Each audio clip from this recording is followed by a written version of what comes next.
Open করতে হলে আমাদেরকে স্টার্টে যাব, স্টার্টে গিয়ে EX লিখলে আমাদের এক্সেলটা উপর দিয়ে আসবে। উপরে আসার পরে আমরা ক্লিক করলাম। এখানে ওদের বানানো কিছু টেমপ্লেট আছে এক্সেলের, এগুলো ওদের বানানো টেমপ্লেট। আমরা সরাসরি ব্ল্যাঙ্ক ওয়ার্কবুক নিজেদের মতো কাজ করার জন্য আমরা ব্ল্যাঙ্ক ওয়ার্কবুকে যাব। আসলাম। ওকে, ব্ল্যাঙ্ক ওয়ার্কবুকে আসার পরবর্তীতে আমরা যেই ঘরগুলো দেখতে পাচ্ছি, এক একটা ঘর, এই ঘরগুলোকে আমরা মেনলি হচ্ছে কি এগুলো গ্রিড লাইন। আমি যদি এগুলো একটু জুম করি, কন্ট্রোল ধরে মাউসের চাকাটা স্ক্রল করলে উপরের দিকে একটু জুম হচ্ছে। এই যে এগুলো মেনলি এই প্রত্যেকটা ঘর হচ্ছে কি গ্রিড লাইন। এগুলো কথা বুঝতে পেরেছেন?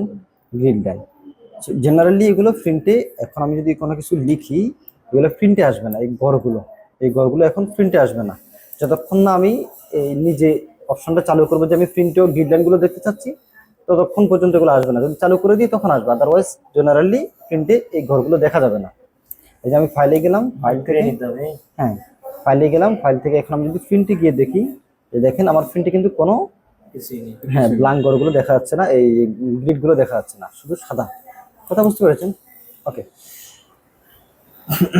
এখানে আমরা ABCD যেগুলো দেখতে পাচ্ছি এগুলো হচ্ছে আমাদের কলাম হেড। এগুলো আমাদের কলাম হেড, আর এগুলো হচ্ছে আমাদের র হেড। 1 2 3 4 5 যেগুলো, এগুলো আমাদের র হেড। কথা বুঝতে পেরেছেন? সিভি আছে, আমি সিভিটা দিয়ে দিই আপনাকে।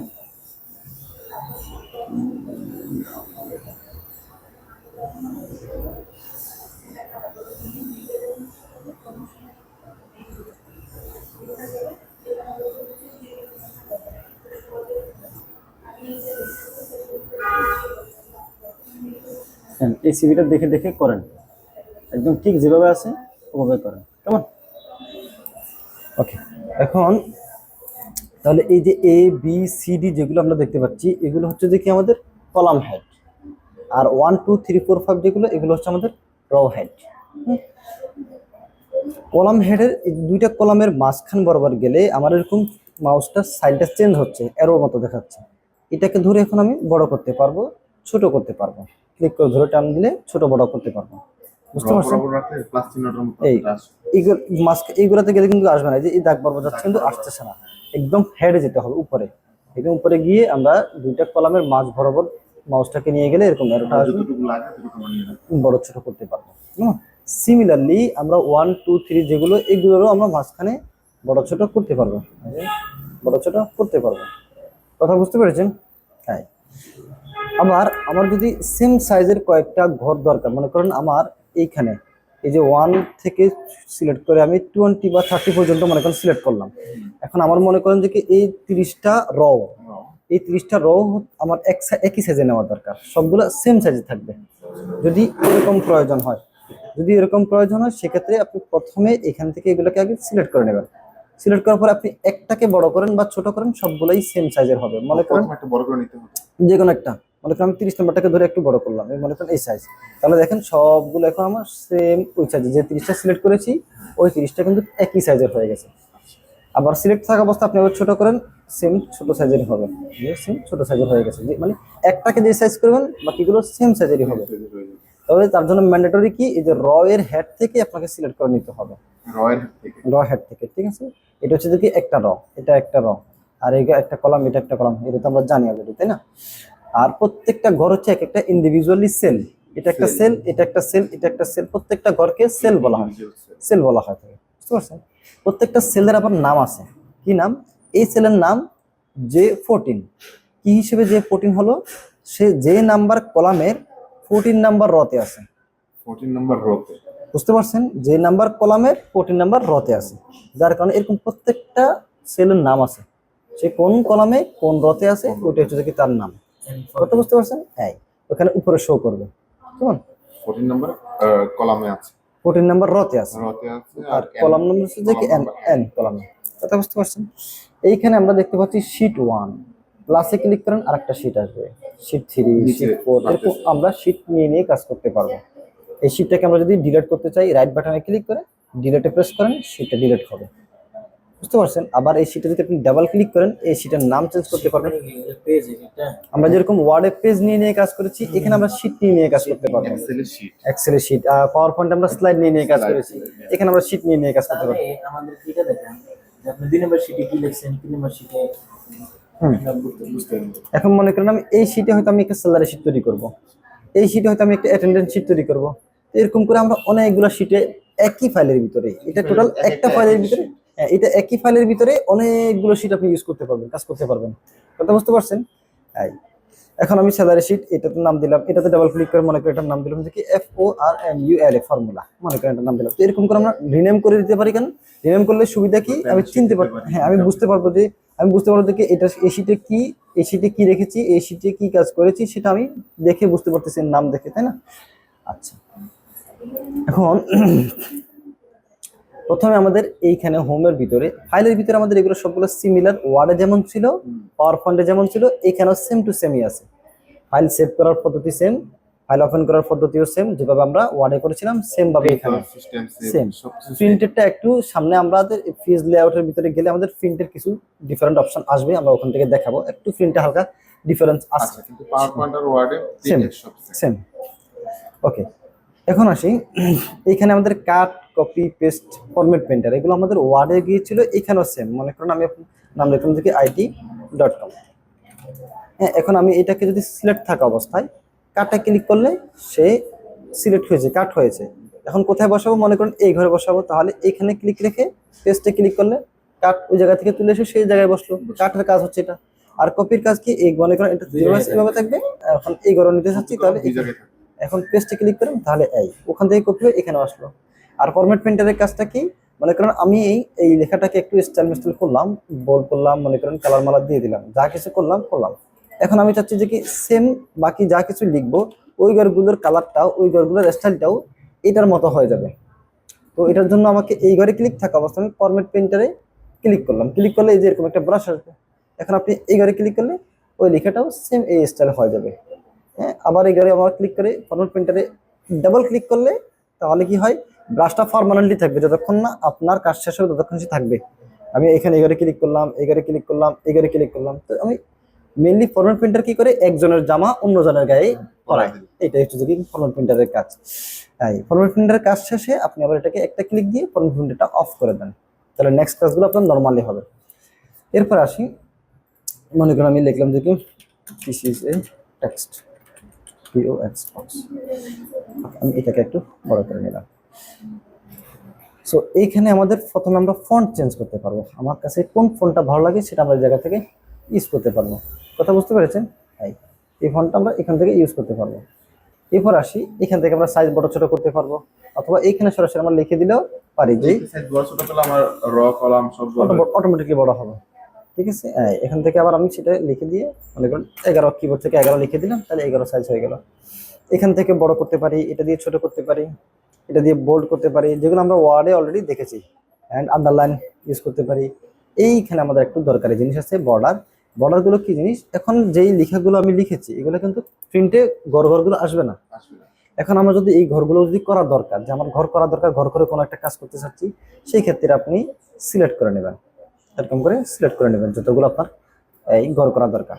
সিলেক্ট করার পরে আপনি এইখানে যাবেন বর্ডার ভিতরে গিয়ে বটম বর্ডার দিলে শুধুমাত্র নিচে বর্ডার হবে, এই যে শুধু যতটুকু সিলেক্ট করেছি তার নিচে বর্ডার হয়েছে। কন্ট্রোল জেড দিয়ে আমি ব্যাকে গেলাম, আর টপে দিলে শুধু উপরে হবে, লেফটে দিলে এই লেফট সাইডে, রাইটে দিলে রাইটে হবে। এইগুলো অলরেডি দেখছি। শুধু অল বর্ডার যদি আপনি ক্লিক করেন প্রত্যেকটা ঘর ইন্ডিভিজুয়ালি বর্ডার হয়ে যাবে। কথা বুঝতে পারছেন? কন্ট্রোল জেড দিয়ে আমি ব্যাকে গেলাম, আর নো বর্ডার দিলে বর্ডার উঠে যাবে। আর হচ্ছে যদি আউটসাইড বর্ডার দিই শুধুমাত্র, তাহলে চারপাশে শুধু আউটসাইড বর্ডার হচ্ছে, ভিতরে হবে না। কন্ট্রোল জেড রেখে গেলাম। এরপরে থিক আউটসাইড বর্ডার হচ্ছে কি মোটা টাইপের একটা বর্ডার হবে, আগেটা ছিল একটু চিকন, এখন এটা একটু মোটা হবে। ঠিক, কন্ট্রোল জেড রেখে গেলাম। এরপর আসি bottom double border, thick border, এগুলো আপনারা একটু দেখে নেবেন, এগুলো খুব একটা ইউজ হয় না আসলে। এই যে নিচে ডাবল বর্ডার হয়েছে, হ্যাঁ, সো এইখানে লেখা আছে কোথায় কি হবে। থিক বটম বর্ডার দিলে মোটা বটম, নিচে মোটা বর্ডার হবে। টপ এন্ড বটম দিলে উপরে নিচে হবে। Top and thick bottom border, উপরে চিকন, নিচে মোটা বর্ডার হবে। Top and double bottom border, উপরে সিঙ্গেল হবে, নিচে ডাবল বর্ডার হবে। এইখানে আবার ড্র বর্ডার অপশন আছে, ড্র বর্ডারে ক্লিক করলে আপনার পেন্সিল আসবে এরকম একটা। নিজে এখন যদি আপনি যদি টান দেন তাহলে কি হবে, শুধু আউটসাইড বর্ডারটা হয়েছে, তাহলে ওর কাজ হচ্ছে শুধু আউটসাইড বর্ডার করা। আর ড্র বর্ডারে ক্লিক করে আপনি যদি নেন তাহলে প্রত্যেকটা ঘর হবে, প্রত্যেকটা ঘর এখান থেকে আপনি বর্ডার করতে পারবেন। আর ইরেজার বর্ডার দিয়ে আপনি মুছতে পারবেন, মুছে ফেলতে পারবেন বর্ডারগুলো, দুটোগুলো মঞ্চ আপনি মুছতে পারবেন। আর লাইন কালার ছিল এক্সট্রা আমি নিয়েছিলাম যে এটা দিয়ে লাইন কালার, লাইন কালারটা এতক্ষণ ধরে যে আমরা বর্ডার গুলো নিচ্ছি এগুলো ব্ল্যাক আসতেছিল তাই না, বাট আমরা যদি এখান থেকে কালার চেঞ্জ করে যদি এখন যদি টানি তাহলে সেগুলো রেড কালারের হবে, বুঝতে পারছেন? এর পরবর্তীতে আসি লাইন স্টাইল। এতক্ষণ যে আমরা লাইনগুলো নিচ্ছিলাম সেটা নর্মাল ছিল, এই লাইনটা যদি আমরা কোনো স্টাইল ইউজ করতে চাই সেটা আমরা এখান থেকে সিলেক্ট করে দেন। এখন আপনি যদি টানেন তাহলে ওই স্টাইলই হবে। সো এক্সেলে মেনলি আসলে আমরা নর্মালটাই ইউজ করে থাকি বেশি, এবং কালারটাকেও ব্ল্যাক করে দিচ্ছি। এখানে তো গর্জিয়াসের কিছু নেই। এক্সেল এটা এক্সেল হচ্ছে যে কি একটা সিরিয়াস সফটওয়্যার, যেখানে মেনলি আমরা হিসাব নিকাশ করি। সো এখানে ডিজাইন খুব একটা ফলো করা হয় না। ওকে, তাহলে আমরা এখান থেকে বিশেষ করে আমাদের কাজে লাগবে অল বর্ডারটা, আউটসাইড বর্ডারটা, থিক আউটসাইড বর্ডারটা, এই নো বর্ডার, এই চারটা জিনিস আমাদের বেশি কাজে লাগবে। ওয়ার্কশিটে অ্যাজ লাইক আমরা অ্যাকাউন্টিং ওয়ার্কশিট করছি। হ্যাঁ হ্যাঁ, মেল ওয়ার্কশিটে মনে হয় এরকম করে। হ্যাঁ, এক্সেলে আমি আপাতত এটাকে নো বর্ডার করে দিলাম, সবগুলোকে সিলেক্ট করে নো বর্ডার করে দিলে কি বর্ডারগুলো আবার উঠে যাবে। এই দেখলাম বর্ডারের কাজ। এরপর আসি এইখানে highlight colour, theme colour. Theme কালারটা কি, মনে করেন আপনি এই ঘরটাকে সবগুলোকে একটা কালার দিতে চাচ্ছেন, সিলেক্ট করলাম, সিলেক্ট করে এইখানে যাব, এখানে গিয়ে যেই কালারটা আমার কাছে ভালো লাগে আমরা এখান থেকে দিয়ে দিতে পারবো, তাহলে ওই ঘরটা ওই কালার হয়ে যাবে। এটা হচ্ছে কি থিম কালার। আর এটা হচ্ছে আমার লিখার কালারটা, মনে করেন আমি এই লিখার কালারটা চেঞ্জ করতে চাচ্ছি, কি কালার দিব, যে কালার দিতে চাচ্ছি সেই কালার এখান থেকে আমরা দিয়ে দিলে ওই কালারটা হয়ে যাবে। এরপর আসি এখানে আমাদের অ্যালাইনমেন্টটা আমি এই ঘরটাকে এখান থেকে একটু বড় করলাম, সেই সাথে এখানে একটু বড় করলাম। এখানে মনে করেন আমি যেখানে একটা কিছু লিখে দিচ্ছি, মনে করেন আইটি ডিওটি সিওটি দেখলাম। এখন আমি এই ঘরের লেখাটা নিচ থেকে আসতেছে এবং লেফট সাইড থেকে আসতেছে। রিজন কি, রিজন হচ্ছে আমার এইখানে নিচে সিলেক্ট করা আছে। আমি যদি এইটাতে ক্লিক করি মাঝ বরাবর, এটাতে ক্লিক করলে উপরে, হ্যাঁ এই তিনটা দিয়ে আমি উপরে নিচে নামাতে পারবো। আর এটা দিয়ে আমি সেন্টার, রাইট, লেফট, বুঝতে পেরেছেন? এরপরে এইখানে আছে আমাদের বাঁকা করতে পারবো আমরা লেখার ঘরটাকে, অ্যাঙ্গেল কাউন্টার ক্লকওয়াইজ, এটা দিলে এরকম বাঁকা হবে, আবার আবার ক্লিক করলে নর্মাল হয়ে যাবে, আবার এটা দেন এটা হবে, এটা দিলেন এরকম, এটা দিলেন এরকম, এটা দিলেন এরকম। তো যে অপশনটা আপনি ইউজ করবেন সেটাতে আবার সেকেন্ড টাইম আবার ক্লিক করলে এটা আবার নর্মাল হয়ে যাবে। দেখলাম এটা। আর এখানে আমরা ইনডেন্ট করতে পারবো, ইনডেন্ট মানে সরানো, সামনে পিছনে নিয়ে আসা, এই যে সামনের দিকে আমি দেখে নিয়ে যেতে পারতেছি। এই বাটন দিয়ে করা যাবে। এটা না, ওটা দিয়ে হচ্ছে এটা দিয়ে আমরা অ্যারো দিয়ে কি করি মেনলি, এই ঘর থেকে ওই ঘরে মুভ হচ্ছে। আর যদি ভিতরে ক্লিক থাকে সেক্ষেত্রে এটা হবে না, কার্সরটা যাবে, কার্সরটা এদিক সেদিক যাচ্ছে শুধু। এটা আমরা যদি সিলেক্ট করে আমি ওটা দিই তাহলে হবে কি সিলেক্ট করবো, লেখাটা সিলেক্ট করলাম, কি এখন কি করতেছি এটা না, ওর কাজ কিন্তু হচ্ছে দেখি কার্সরটা যেহেতু ভিতরে ক্লিক, তাহলে কার্সরটাকে সে সামনে পিছনে মুভ করাবে, কথা বুঝতে পারছেন? তাই এ দেখলাম ইনডেন্ট ইনক্রিজের কাজ। এরপর সে রাফ টেক্সট, রাফ টেক্সটের কাজ হচ্ছে আপনি কোনো ঘরে একটা লেখা লিখেছেন, মনে করেন এই ঘরে আমি যে লেখাটা লিখেছি, পাওয়ারপয়েন্ট হোমে দেখাচ্ছে এক্সেল না, ও এক্সেল এক্সেলের হোমে।